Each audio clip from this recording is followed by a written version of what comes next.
Hello everyone, I welcome to all. This is Ajay and now you're watching JKSSB online tutorial and I hope आप सब बहुत बढ़िया से होंगे और आपकी प्रिपरेशन भी बहुत अच्छे से चल रही होगी.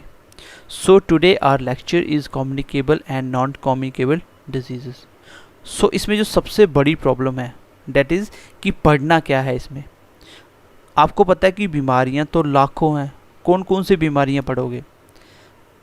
हम लोगों ने इसको लास्ट 10 से 15 साल में जितने भी कॉम्पिटिटिव एग्ज़ाम्स हुए उन सबको एनालिस करने के बाद कौन से क्वेश्चन कहाँ से आते हैं वो सारी चीज़ें मैं आपको इन क्लासेस में पढ़ाने वाला हूँ. इस पर 2 या 3 लेक्चर जितने भी आएंगे इसमें जितनी भी डिजीज़ है वो सारी की सारी कवर अप हो जाएंगी. आपको कहीं से भी बाहर से पढ़ने की ज़रूरत नहीं पड़ेगी. सो let's get started with the topic that is communicable and non communicable disease. तो वेरी फर्स्ट ऑफ ऑल आप मुझे बताइए डिजीज़ से आप क्या समझते हैं. What is disease. तो ये वर्ड से ही आपको आंसर मिल जाएगा. यहाँ पे देखिए ये क्या दिख रहा है. ये दिख रहा है आपको ईज. कोई भी चीज़ इजी. इजी मतलब कंफर्ट. आप कंफर्ट में हो इसको बोलते हैं इजी हो, है ना. और डिस लग गया मतलब उल्टा हो गया, इसको बोलते हैं डिसकम्फर्ट. जब आप पूरी तरह से फिजिकली एंड मेंटली कंफर्टेबल नहीं होते हो इसको आप बोलते हो कोई ना कोई कारण है आपको डिजीज़ हुई है. आप जब भी अनकंफर्टेबल फील करते हो even mentally as well as physically दोनों तरीके से बीमारी होती है, उसको बोलते हैं डिजीज़. जब आप अनकंफर्टेबल फील करते हो, ठीक है. और आपकी डिजीज़ कितनी प्रकार की होती है सबसे पहले हम ये लिखते हैं, फिर हम बात करेंगे सिलेबस में क्या है और हमें क्या क्या पढ़ना है. ठीक है, मैंने बोला हम लोग डिजीज़ को 4 पार्ट में बांटते हैं. सबसे पहले आती है आपकी इन्फेक्शियस. ठीक है. फिर आप पढ़ोगे नॉन इन्फेक्शियस. देन आप पढ़ोगे जेनेटिक्स जो कि आपके सिलेबस में नहीं है. Then last one is sex linked जो आपकी सेक्सुअल के रिलेटेड होती है, जैसे आपके पेरेंट्स से आती हैं वैसी वाली. ठीक है, जैसे आपके किन्नर हो गए, किन्नर वगैरह होते हैं आपको जो ट्रांसजेंडर होते हैं, वो कौन सी है, वो सेक्स लिंक्ड डिजीज़ है. जेनेटिक्स कौन कौन सी होती है, जैसे आपको कलर ब्लाइंडनेस हो गया, ये आपके पेरेंट्स से आती है. कलर ब्लाइंडनेस मतलब जब आपको कलरों में डिफरेंस पता नहीं चलता, रेड कलर ग्रीन कलर इन दोनों में आपको डिफरेंस पता नहीं चलता, उसको बोलते हैं कलर ब्लाइंडनेस. अब नॉन इन्फेक्शियस और इन्फेक्शियस में क्या फ़र्क है. जैसे नॉन इन्फेक्शियस ऐसी डिजीज़ है जो पर्सन टू पर्सन नहीं फैलती, जैसे फॉर एग्जांपल डायबिटीज़. जैसे आप और क्या बोल सकते हो, हार्ट अटैक हो गया मान लीजिए आपको, सॉरी आपको नहीं, हार्ट अटैक की जो आपकी डिजीज़ होती है ये भी आपकी नॉन इन्फेक्शियस है. इन्फेक्शियस में तो बहुत सारी डिजीज़ आती हैं, जैसे फ़िलहाल के लिए आपने पढ़ा होगा कोविड-19. ठीक है, कोविड-19. तो ये हम 4 प्रकार की डिजीज़ को मेनली पढ़ते हैं. बट आपके सिलेबस के पॉइंट ऑफ व्यू से सिर्फ और सिर्फ इन्फेक्शियस और नॉन इन्फेक्शियस है. इसी को बोला जाता है कम्युनिकेबल डिजीज़, इसको बोला जाता है नॉन कम्युनिकेबल डिजीज़. तो इसको हम बहुत डिटेल में और जितने भी एग्ज़ाम में क्वेश्चन आए हुए हैं वो सारे पॉइंट मैं आपको बताने वाला हूँ एक एक करके. So let's get started with the first type that is called infectious disease. So मैं एक बार नेक्स्ट स्लाइड ले लेता हूँ. चलिए सबसे पहले हम डिस्कस करने वाले हैं इन्फेक्शियस डिजीज़ के बारे में. चलिए लिख लीजिए आप इन्फेक्शियस, या आप बोल सकते हो कम्युनिकेबल. यही तो आपका टॉपिक है ना, कम्युनिकेबल डिजीज़. और इसी को एक और नाम से जाना जाता है दैट इज कॉल्ड कॉन्टेजियस. ठीक है, कॉन्टेजियस डिजीजेस. तो ये है हमारी सिलेबस का टॉपिक, एक नॉन कम्युनिकेबल है. ठीक है, तो इसमें सबसे पहले इसकी पहचान क्या होती है, सर दोनों में डिफरेंस क्या होता है.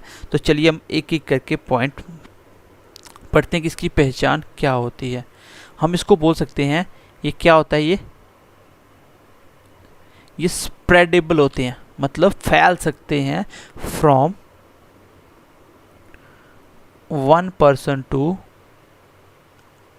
One person to another person, ये एक पर्सन से दूसरे पर्सन तक फैल सकती हैं, इसको बोला जाता है कौन सा, infectious disease.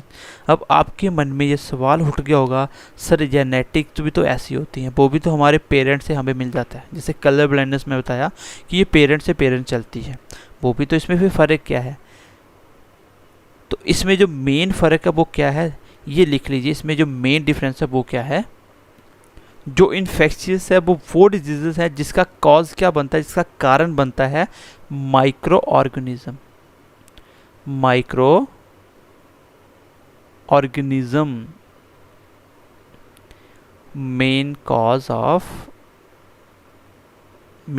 Of infectious diseases, जो माइक्रो ऑर्गेनिज्म की वजह से होते हैं वो होती हैं आपकी इन्फेक्शियस, जो बाहर से माइक्रो ऑर्गेनिज्म आते हैं। माइक्रो ऑर्गेनिज्म जैसे फॉर एग्जांपल, जैसे आपका वायरस हो गया, बैक्टीरिया हो गया, जैसे आप बोल सकते हो फंगस हो गया, ठीक है, एट्सेट्रा। ये सारे क्या होते हैं, माइक्रो ऑर्गेनिज्म। जो माइक्रो ऑर्गेनिज्म की वजह से होती हैं उनको बोला जाता है कम्युनिकेबल डिजीजेज, और ये पर्सन टू पर्सन वेरी करती हैं, एक पर्सन से दूसरे पर्सन को एंटर कर सकती हैं, ठीक है।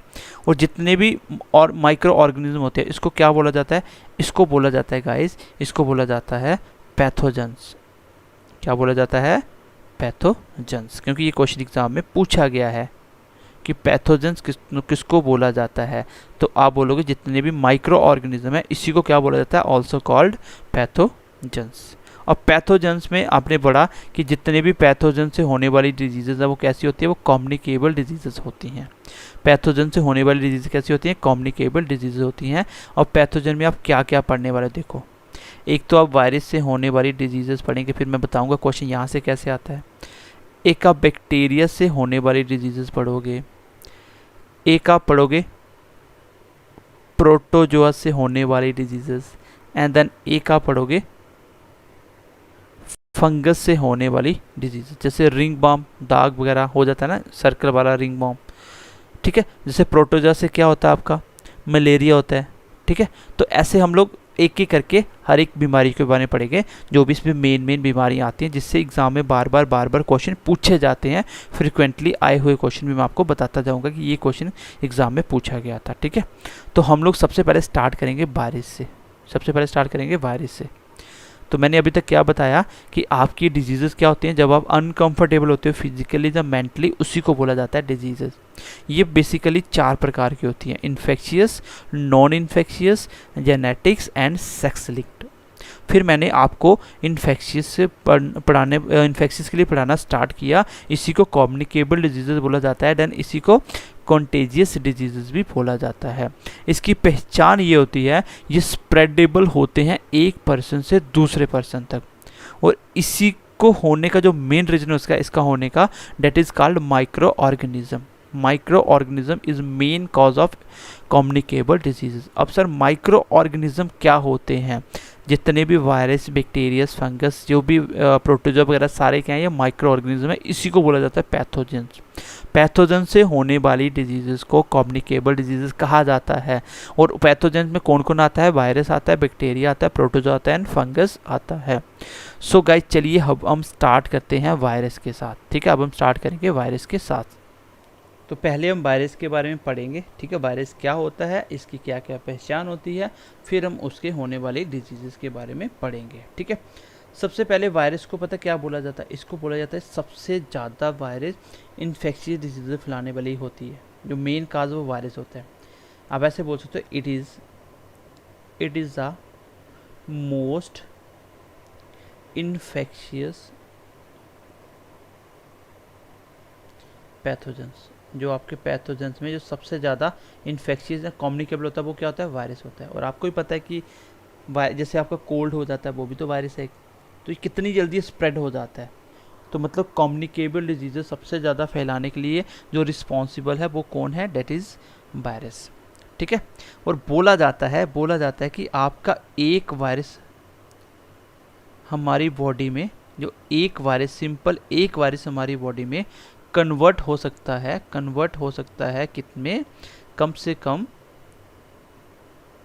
1 लाख तक, और एक ही घंटे में। अब आप सोच सकते हो कि 1 घंटे में ये अपने आप को लाख टाइम्स कर लेता है, 1 लाख टाइम्स। एक वायरस 1 लाख वायरस बन जाते हैं आपकी 1 घंटे के अंदर आपकी बॉडी के अंदर। और सबसे जो इम्पोर्टेंट और सबसे जो डाउटफुल क्वेश्चन होता है उसमें ये होता है कि सर वायरस लिविंग होता है कि नॉन लिविंग होता है? बताइए, वायरस लिविंग होता है कि नॉन लिविंग होता है? तो इसका आंसर क्या होगा? ये बेसिकली दोनों होता है, ये लिविंग भी होता है, नॉन लिविंग भी होता है। ठीक है, ये क्या होता है? ये लिविंग भी होता है एंड नॉन लिविंग भी होता है, लेकिन कंडीशन इसकी ये है, लिविंग होगा जब हमारी बॉडी के इनसाइड होगा या किसी भी जिंदा चीज़ के अंदर जाएगा, इनसाइड द बॉडी, तब ये क्या होगा? लिविंग होगा। और अगर बोला जाए कि आउटसाइड द बॉडी, कोई नॉन लिविंग में पड़ा हुआ है आउटसाइड द बॉडी, तब क्या होता है? Non living. तो वायरस कैसा है, लिविंग कि नॉन लिविंग? तो आंसर होगा दोनों है। इसलिए इसको क्या बोला जाता है? इसलिए इसको बोला जाता है, जो वायरस होते हैं they are link between living and non living.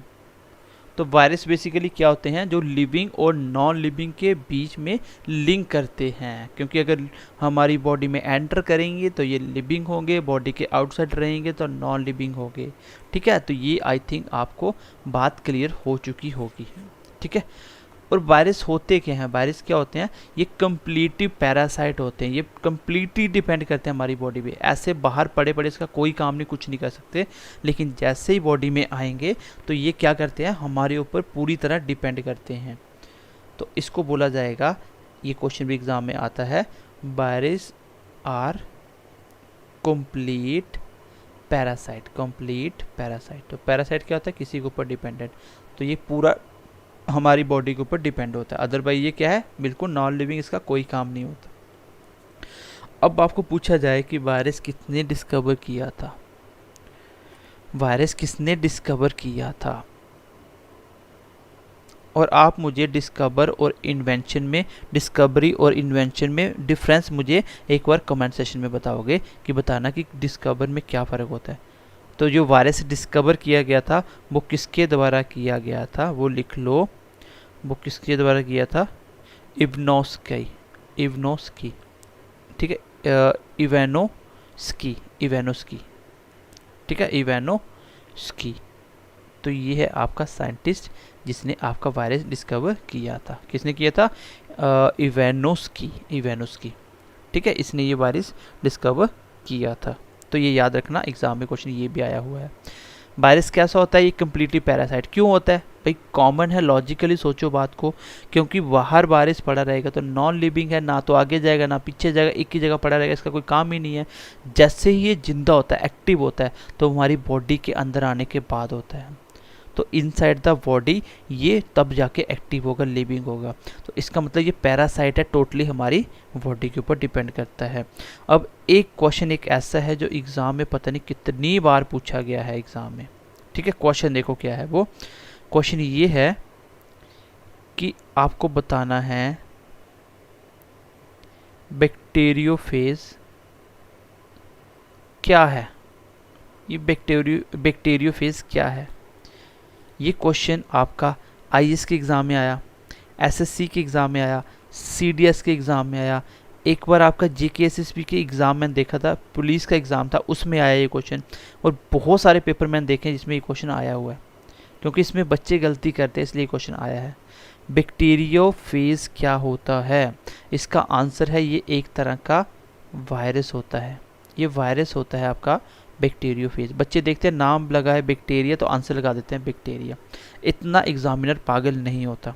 ठीक है, और यहाँ भी वर्ड आएगा क्या? फेज। यहाँ भी वर्ड आएगा फेज, इसका मतलब होगा वायरस। तो अब तो पता चल जाएगा ना, यहाँ भी वर्ड फेज आएगा, इसका मतलब होगा वायरस, इसका मतलब होगा वायरस।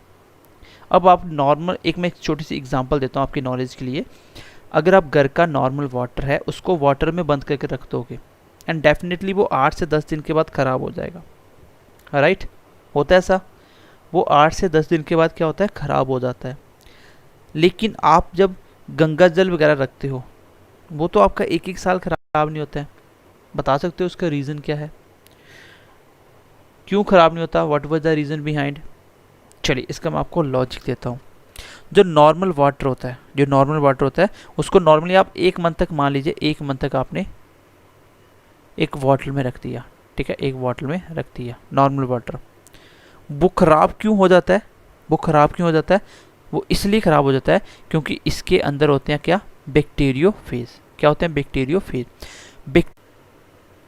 चलिए एक पॉइंट लिखिए यहाँ से, फिर आपको समझ आएगा। ये जो वायरस होता है ना, ये वायरस होता है, ये क्या करता है, विच इफेक्ट ओनली बैक्टीरिया।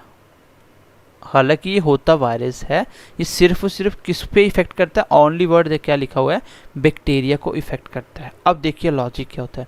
जैसे घर का नॉर्मल वाटर, जो आपका घर का पानी होता है, उसको आप वाटर में रखिए 1 मंथ तक, वो आपका पानी ख़राब हो जाएगा। क्यों ख़राब होता है? क्योंकि इस पानी के अंदर जो बैक्टीरिया होते हैं, इस पानी में जो बैक्टीरिया होते हैं, वो पानी में ऑक्सीजन को क्या करता है, ख़त्म कर देता है। ऑक्सीजन के साथ रिएक्ट करके इसको ख़त्म कर देता है। और पानी में अगर ऑक्सीजन नहीं होगी तो पानी नहीं बनेगा, पानी ख़त्म हो जाएगा, ख़राब हो जाएगा। लेकिन जो आपका गंगा जल होता है वो क्यों नहीं ख़राब होता? देखो उसका लॉजिक ये होता है, उस पानी में आपका होता है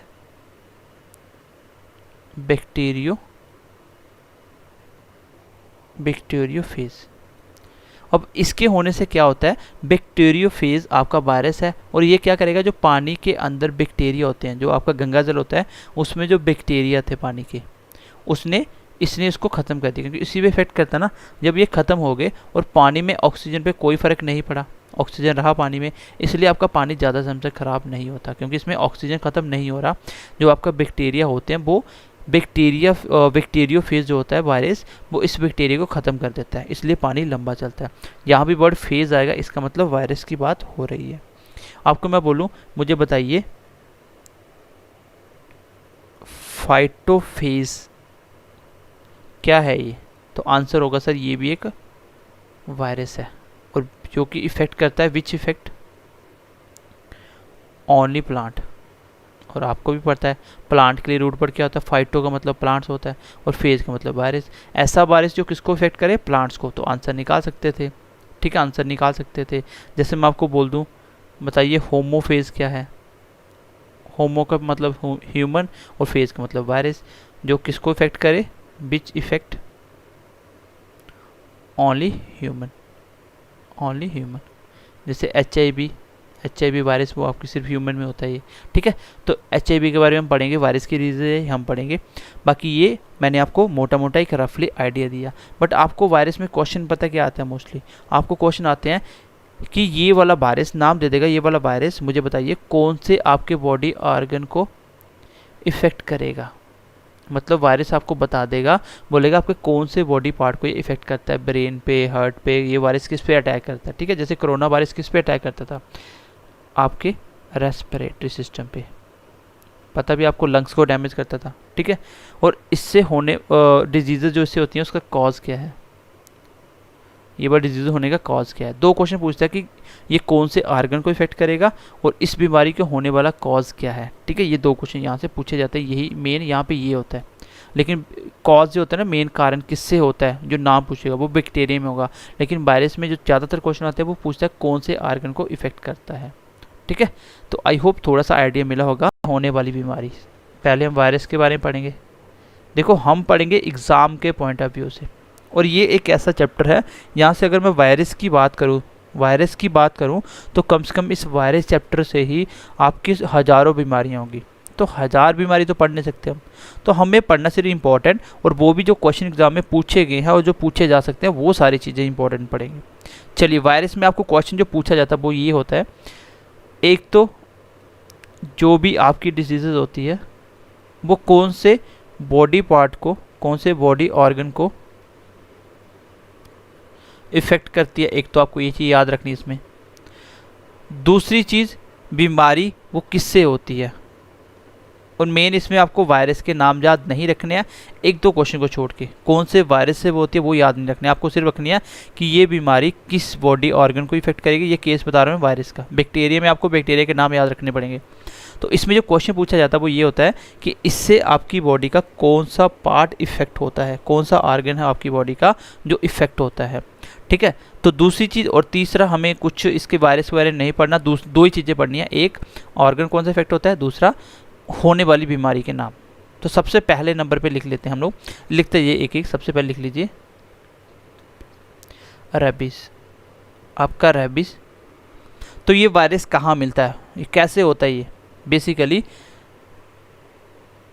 जब आपको वाइट कर लेता है, जैसे मान लीजिए कोई वाइट ऑफ डॉग या कोई कैट, मंकी एट्सेट्रा। मतलब ये जो एनिमल्स जब आपको काट लेते हैं, जब ये पागल हो जाते हैं, आपको भी पता है कुत्ता जब पागल हो जाता है तो उसके अंदर कौन सा वायरस पाया जाता है, रेबीज। जब ये इंसान को काटते हैं तो इंसान के अंदर वो वायरस चला जाता है। और उससे होता क्या है, जिस भी एनिमल ने आपको काटा होगा, डॉग ने, कैट ने या मंकी, किसी ने भी, आपका बिहेव भी उसी जैसा हो जाएगा, आपका बिहेव भी वैसा ही हो जाएगा। मतलब इसमें क्या होता है, आपका बिहेव भी उसी तरह हो जाएगा जिसने आपको काटा। अगर डॉग ने काटा है तो आपका बिहेव भी डॉग जैसा हो जाएगा। अब मैंने बोला कि आपको याद रखना है कि आपके कौन से बॉडी पार्ट को इफेक्ट करता है। इट इफेक्ट, ठीक है, इट इफेक्ट।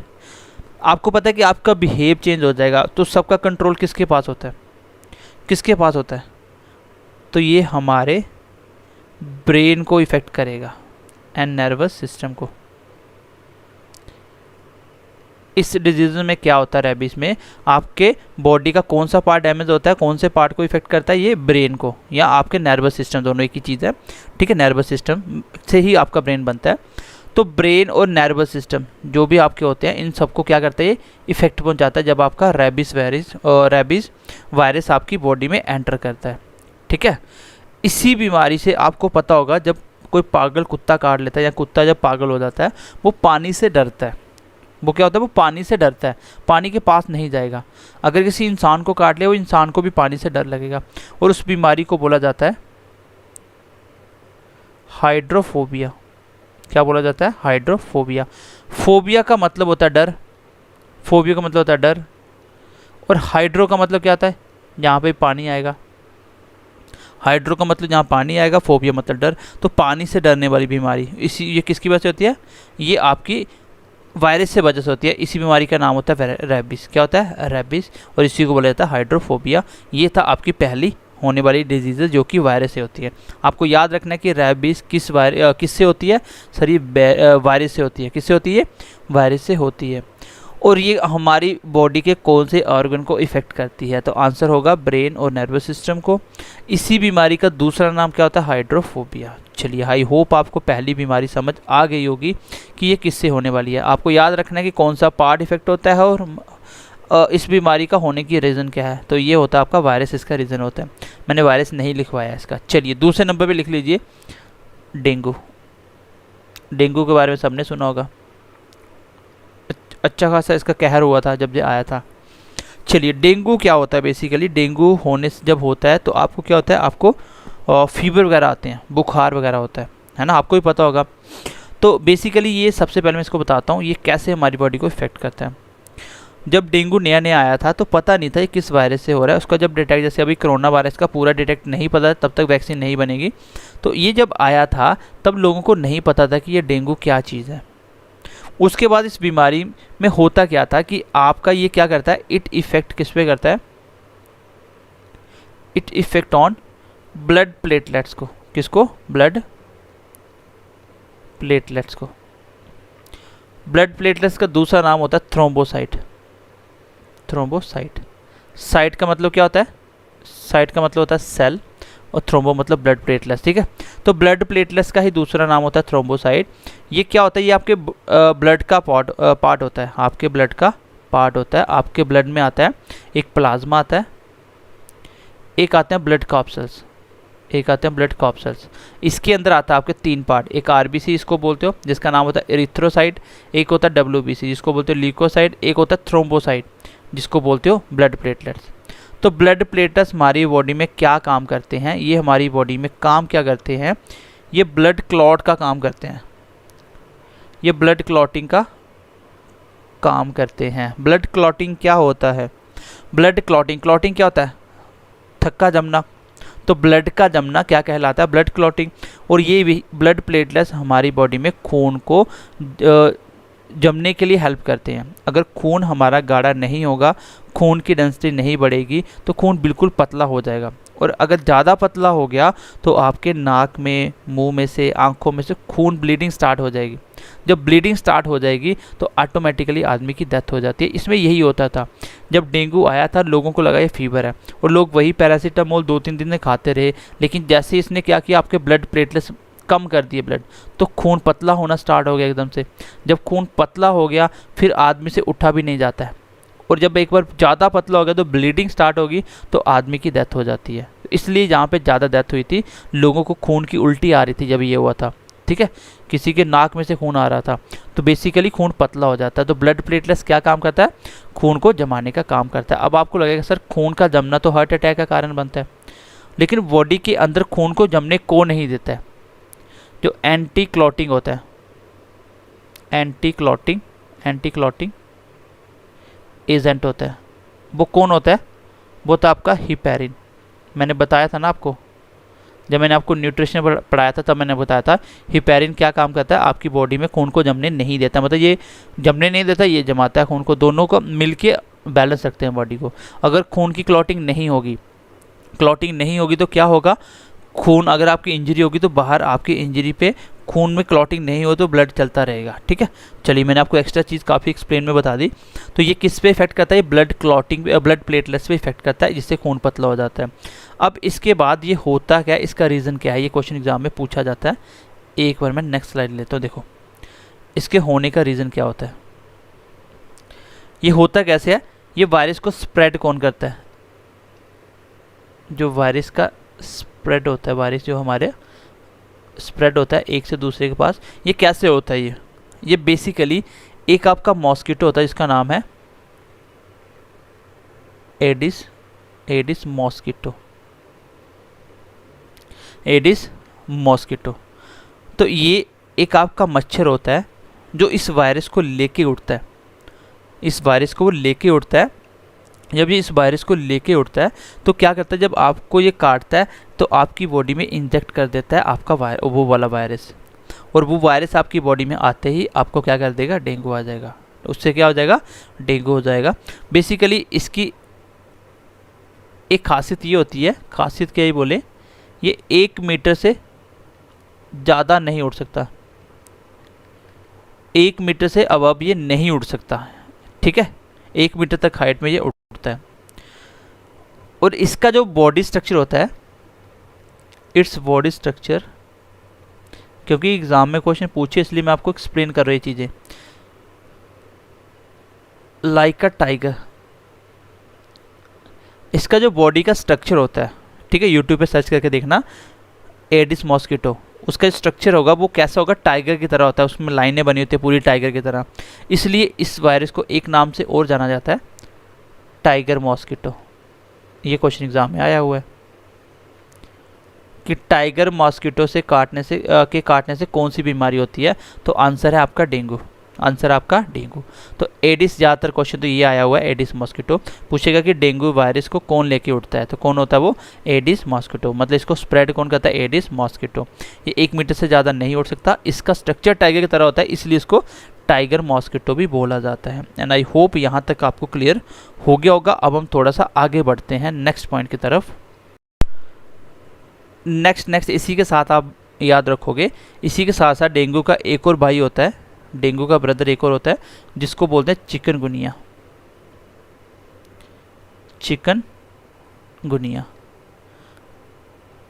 चिकनगुनिया सेम बीमारी होती है लगभग।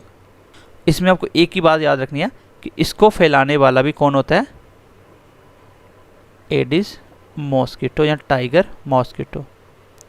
तो एडिस मॉस्किटो आपकी एक बीमारी और स्प्रेड करता है जिसका नाम है चिकनगुनिया, जिसका नाम है चिकनगुनिया। एग्जाम में क्वेश्चन तो ये पूछा जाएगा कि चिकनगुनिया का कारण क्या है, वो किससे होता है, तो वो वायरस से होता है, बैक्टीरिया से होता है, फंगस होता है, प्रोटोजोआ से होता है, वायरस से होता है। ऑप्शन में बोल सकता है पैथोजन से होता है, वो नॉन इन्फेक्शियस से किससे होता है, तो आंसर होगा पैथोजन, क्योंकि वायरस भी देखो पैथोजन है। ठीक है, तो ये याद रखना। एक इसी के साथ एक और कर लो 4th नंबर पे, जिसका नाम है जीका, जिसका नाम है जीका। ये भी स्प्रेड कौन करता है, इसको भी स्प्रेड करता है एडिस मॉस्किटो। कौन, एडिस मॉस्किटो। बट इस केस में ये फीमेल एडिस होती है, जो फीमेल मच्छर होता है ये इसको लेके उठता है।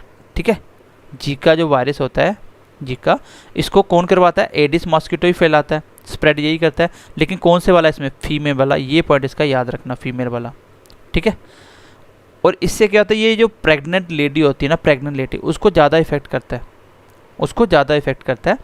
उसका जो बच्चा होता है वो क्या होता है, वो अनडेवलप होता है, उसका माइंड पूरी तरह से डेवलप नहीं हो पाता है, मतलब माइंड उसका पूरी तरह से तैयार नहीं होता है, तो बच्चों पे इफेक्ट करता है। बाकी बेसिकली आपको याद रखना है कि जो जीका है, जीका डिजीज़ है, वो किसकी वजह से होती है, जीका होती है आपकी एडिस मॉस्किटो की वजह से, जो इसको स्प्रेड करता है।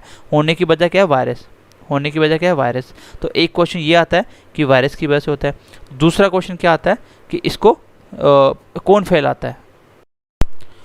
ठीक है, तो इन सब में तीनों की तीनों जो एडिस मॉस्किटो फैलाता है वायरस, इस वायरस से जो तीनों बीमारी होती हैं, चिकनगुनिया, जीका और आपके डेंगू, सबके लक्षण यही है कि बहुत तेज़ बुखार होता है, बहुत तेज़ बुखार होता है, सर दर्द होता है। ठीक है, तो यही इसके मेन इसके लक्षण हैं। तो इसमें आपको ऑर्गन याद रखने की ज़रूरत नहीं है। ठीक है, ऑर्गन आपको याद रखने की ज़रूरत नहीं है, क्योंकि ये पूरी बॉडी को इफेक्ट करता है।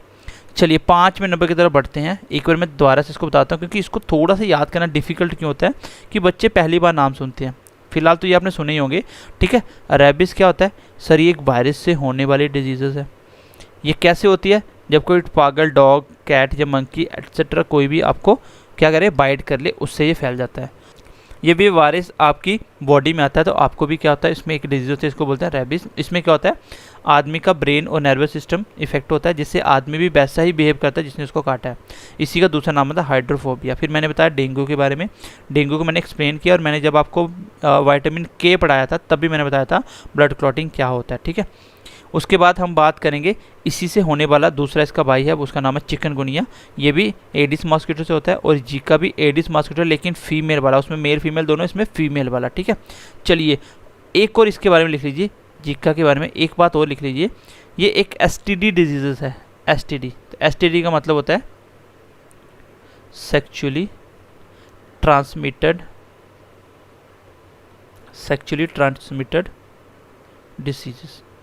डिसीजेस। ठीक है, तो इसका क्या मतलब है, जैसे आपकी एड्स है ना, एड्स वो भी सेक्चुअली ट्रांसमिटेड होती है, तो जीका भी ऐसी ही होती है, जीका बीमारी ऐसे ही ट्रांसमिटेड हो जाती है। ठीक है, अगर किसी को ये बीमारी है, उसके साथ कोई सेक्सुअल रिलेशनशिप में आता है, तो उसको भी ये बीमारी हो जाएगी। ठीक है, इसका मतलब ये एसटीडी डिजीज़ है। ये एक बार आईएएस में क्वेश्चन पूछा गया था, आईएएस के एग्जाम में क्वेश्चन आया था कि जीका क्या है। एक ऑप्शन दिया था कि Zika is spread by Aedes mosquito, एक दूसरा ऑप्शन था ये एक एसटीडी डिजीज़ है, तो तीसरा था बोथ, और चौथा था नन। तो इसका बोथ आंसर था। ठीक है, ये दोनों इसके आंसर थे। चलिए नेक्स्ट के बारे में लिख लीजिए, नेक्स्ट बढ़ते हैं हम लोग। 5वें नंबर पर लिख लीजिए एड्स। एड्स भी किससे होती है आपकी, एड्स भी आपकी वायरस से होने वाली डिजीज़ है। चलिए मैं लिख देता हूँ एक बार, एड्स लिख लीजिए आप, एड्स। ठीक है, एड्स। पहली बात तो एड्स का आपको फुल फॉर्म याद रखना है। फुल फॉर्म क्या होता है, फुल फॉर्म होता है एक्वायर्ड अमीनो डेफिशिएंसी डिजीज़। ठीक है, तो ये है आपका एड्स की फुल फॉर्म। पहली बात तो ये याद रखनी है आपको। दूसरा, ये किसके कारण होता है, कौन से वायरस के कारण होता है।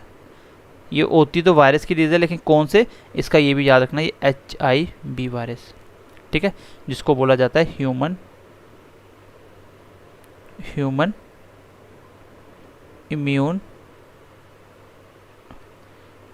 लिख लो, डिजीज़ लिखना बीच में, तो डिजीज़ वायरस, डिसीज़ वायरस, या इतना लिख लो खाली, ये भी चल जाएगा, ठीक है।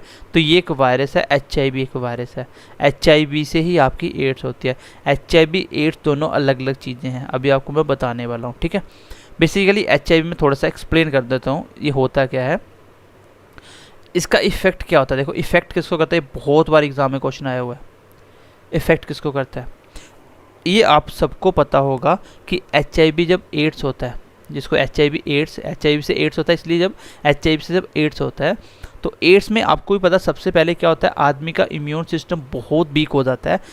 कोई भी बीमारी से आदमी की डेथ हो सकती है, क्योंकि आपकी इम्यून सिस्टम इतना वीक है कि वो कोई भी एंटीबॉडी नहीं बनाएगी, जिससे आप किसी भी बाहर से कुछ भी आ रहा है वायरस वगैरह, उससे फाइट नहीं कर पाती आपकी बॉडी, जिसकी वजह से आदमी की डेथ हो जाती है।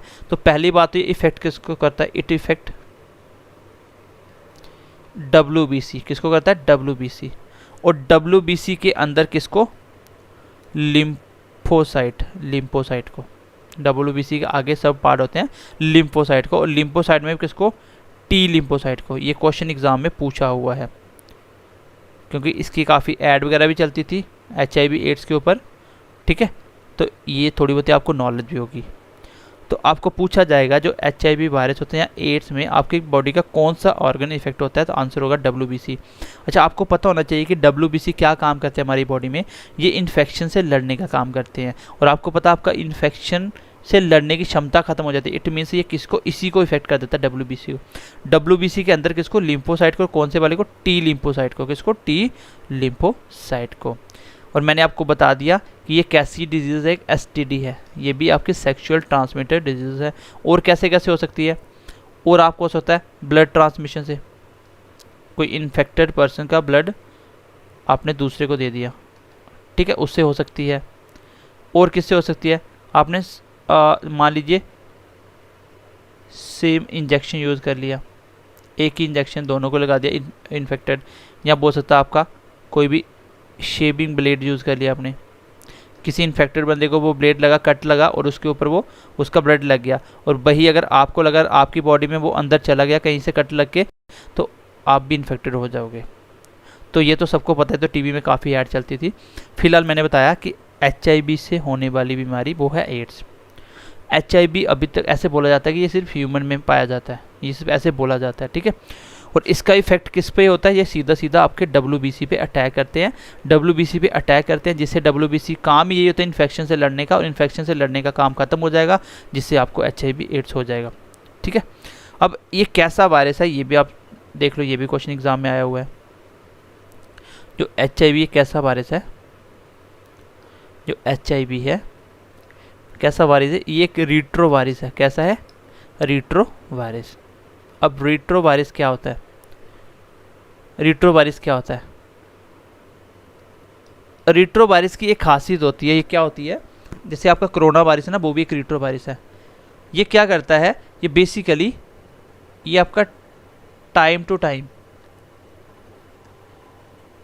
अपना जो स्ट्रक्चर होता है वो चेंज करता रहता है। अभी आपने सुना भी होगा ना कि कोरोना वायरस जो भी है, उसका कोरोना जो वायरस है वो अपना शेप चेंज कर रहा है, जिससे साइंटिस्ट आसानी से इसका स्ट्रक्चर पता नहीं कर पाते, जिससे वैक्सीन बनने में काफ़ी टाइम लग जाता है। आपको भी पता है कि HIV एड्स की अभी तक वैक्सीन नहीं बनी है, क्यों, क्योंकि इसका जो वायरस का जो स्ट्रक्चर है वो टाइम टू टाइम चेंज होता रहता है, एक स्ट्रक्चर रखता ही नहीं है।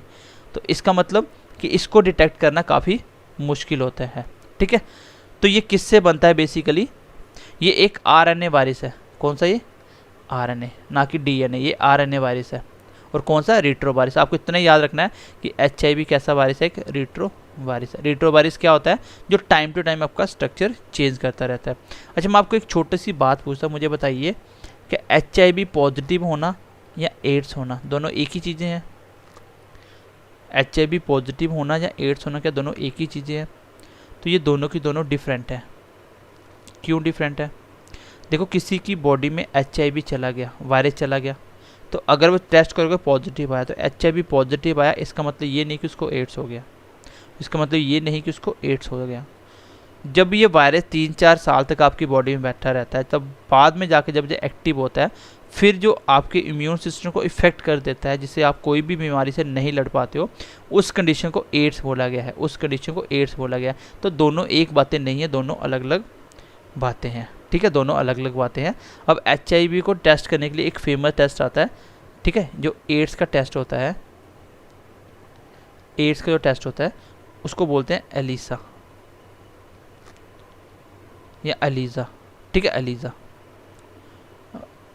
एलिजा कर लेना, ठीक है, एलिजा, ELISA, ठीक है, एलिजा टेस्ट होता है एक। इससे आपकी एड्स को चेक किया जाता है, ठीक है। जो आप कोई भी इन्फेक्टेड पर्सन इसको डाउट होता है कि एड्स का, वो ये वाला टेस्ट करवाता है। इसकी फुल फॉर्म क्या होती है? इसकी फुल फॉर्म होती है एंजाइम लिंक्ड इम्यूनो सॉर्बेंट एसे, ESSA भाई, ठीक है, ये इसकी फुल फॉर्म होती है। तो HIV एड्स के बारे में मैंने आपको काफ़ी चीज़ें बता दी। मैंने क्या क्या बताया आपको? सबसे पहले बताया कि HIV एड्स क्या है, एक वायरस से होने वाली डिजीज़ है, जो कि उनसे वायरस से होती है HIV से, इसलिए इसका नाम भी HIV एड्स बोलते हैं लोग इसको एक साथ। ये हमारी बॉडी में WBC को इफेक्ट करता है। WBC ऑप्शन में नहीं आएगा तो लिम्फोसाइट आएगा, लिम्फोसाइट नहीं आया तो T लिम्फोसाइट आएगा, ये याद रखना। उसके बाद ये एक STD डिजीज़ है। उसके बाद मैंने बताया कैसे कैसे ट्रांसमिट होती है, ये आपको पता है वैसे भी। देन मैंने आपको क्या बताया? देन मैंने आपको बताया ये एक रिट्रो वायरस है। रिट्रो वायरस है HIV वायरस, कैसा है? एक रिट्रो वायरस है जो टाइम टू टाइम अपनी स्ट्रक्चर्स चेंज करता रहता है, ठीक है, जो टाइम टू टाइम अपना स्ट्रक्चर चेंज करता रहता है। इसके बाद मैंने बताया इसके लिए टेस्ट कौन सा होता है। इसके लिए टेस्ट होता है एलिजा नाम का एक टेस्ट होता है, जिसे चेक करते हैं। चलिए नेक्स्ट लिख लीजिए, एक दो डिजीज और करते हैं, फिर नेक्स्ट क्लास में करेंगे। नेक्स्ट आप लिख लीजिए, नेक्स्ट लिख लीजिए आप, अरे यार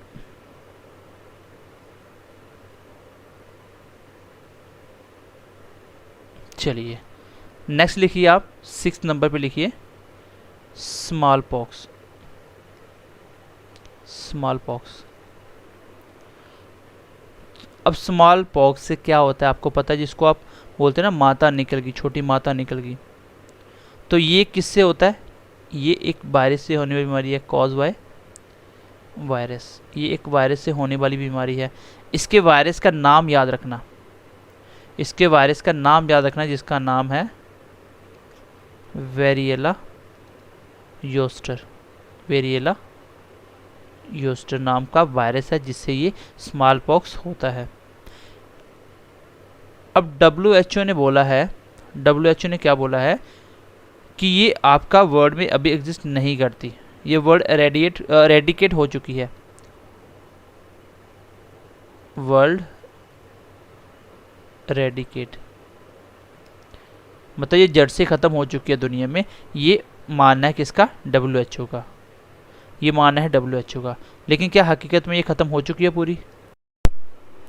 तो जी हाँ, ये बिल्कुल आपकी वर्ल्ड से ख़त्म हो चुकी है, ठीक है। चलिए स्मॉल पॉक्स आपकी डिजीज़ किससे होती है? वो वायरस से होती है। वायरस का नाम भी मैंने आपको बताया। अच्छा मुझे बताइए कौन सी बॉडी पार्ट को इफ़ेक्ट करती होगी? भाई आपको पता है, जैसे ही आपको स्मॉल पॉक्स वगैरह होता है तो आपकी बॉडी पे रेड से दाने निकल जाते हैं, ठीक है, एलर्जी टाइप हो जाता है। तो आप फिर अकेले रहते हो, 10-15 दिन में अपने आप ठीक होगा। तो ये हमारी बॉडी के स्किन को इफ़ेक्ट करती है, सबको पता है स्किन को। और ये फैलता कैसे है? ये फैलता कैसे है? ये एक कॉन्टेजियस डिजीज़ है। कॉन्टेजियस मतलब टच करने से किसी को फैल जाएगा, इसलिए जिसको चिकन पॉक्स या स्मॉल पॉक्स होता है उसको अलग रखा जाता है, ताकि जब तक वो ठीक ना हो जाए तब तक किसी के कांटेक्ट में ना आ पाए, ठीक है, तब तक किसी के कांटेक्ट में ना आ पाए। चलिए नेक्स्ट बीमारी का नाम लिखिए 7वें नंबर पे, चिकन पॉक्स। ये भी वैसी बीमारी है चिकन पॉक्स, ठीक है। ये भी किससे होती है? ये भी वायरस से होती है, लेकिन इस वायरस का नाम भी आपको याद रखना, कौन सा? वेरिसिला जोस्टर। दोनों जोस्टर है, लेकिन दोनों में थोड़ा सा डिफरेंस है। यहाँ पे वेरिएला था और यहाँ पे वेरिसिला जोस्टर, ठीक है। ये भी इफेक्ट किसको करेगी? स्किन को करती है। ये तो आपको पता भी है बीमारी के बारे में, ठीक है। लेकिन ये स्प्रेड कैसे होती है? स्प्रेड वैसे ही जैसे ये हुई थी, कॉन्टेजियस डिजीज़ है आपकी। और बोला जाता है कि चिकन पॉक्स जो है, chickenpox generally once in life appear in our body. ये लाइफ में एक ही बार अपीयर होता है हमारी बॉडी में, मतलब ऐसे इन जनरली बोला जाता है कि ये एक ही बार होता है बस लाइफ में, ठीक है, एक ही बार होता है। तो आई होप कि आज की क्लास मैं ज़्यादा नहीं लंबी करूँगा, क्योंकि इसमें थोड़ी सी जो डिजीज़ के नाम है थोड़े थोड़े डिफ़िकल्ट है, बीच में वायरस के भी नाम याद रखने पड़ रहे हैं आपको, और किस पार्ट को इफेक्ट करता है, इसलिए मैं चाहता हूँ इसको आप अच्छे से पढ़ के आइए। नेक्स्ट क्लास में इसको ख़त्म कर करके, क्योंकि वायरस की बीमारी ये सबसे ज़्यादा है, वायरस को करते ही हम लोग बैक्टीरिया की 5-7 वो करेंगे, उसके बाद छोटे छोटे 3-3 4-4 बीमारियाँ वो बताऊँगा, और आपकी कम्युनिकेबल डिजीज़ खत्म हो जाएगी। और नॉन कम्युनिकेबल आपको सारी पता है, ऑलमोस्ट पता है, और इंपॉर्टेंट मैं थोड़ी सी बता दूँगा आपको, ठीक है। तो आई होप कि समझ आया होगा। बाकी मिलते हैं नेक्स्ट क्लास में। ध्यान रखिए अपना। Bye bye, take care and God bless you.